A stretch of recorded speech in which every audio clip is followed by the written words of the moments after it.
Felissa Rose is Angela, the lone surviving twin following a tragic boating accident. And years later, and now hitting puberty, Angela and her cousin Ricky are being sent off to summer camp. And while Angela and company are swimming in a sea of raging hormones, they'll also be at the mercy of a sadistic serial killer in Sleepaway Camp. Hi, I'm Cinematico Magnifico of amoralcrackpot.com, and welcome to the Nightly Chill.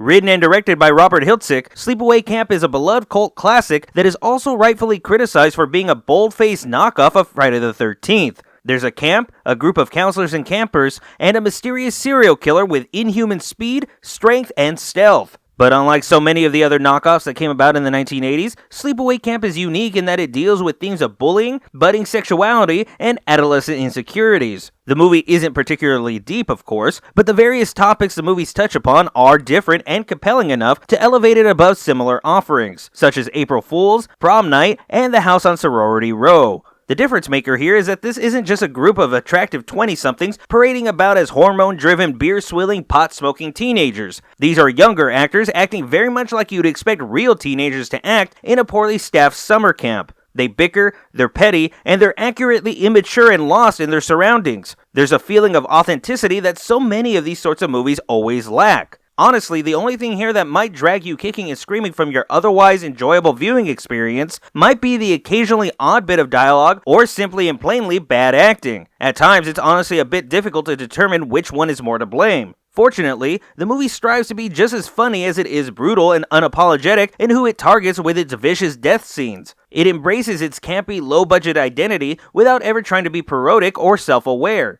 It's not trying to be a comedy, it simply is funny when the opportunity arises. And it's this approach to the production that is likely what allowed it to age so gracefully. While some of the acting and special effects are a bit wonky, it all comes together in a great package that highlights exactly why this one has carried on in the hearts of horror fans for decades, while other copycats, as well as the original Friday the 13th, have not. Sleepaway Camp might not be the most original film on paper, but overall the cast is still solid, the premise is well tested and approached in a refreshingly original manner, and the themes it elects to touch upon are still rather unique unto itself. Should you find yourself burned out on the shenanigans of one Jason Voorhees, you would be doing yourself a big favor by spending time with Angela and friends. Sleepaway Camp is a definite chill.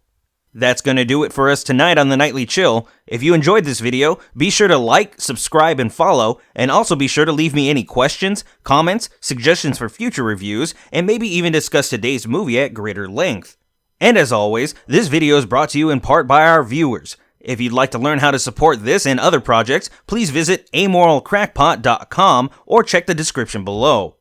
But until next time, y'all need to make like a tree and get out of here.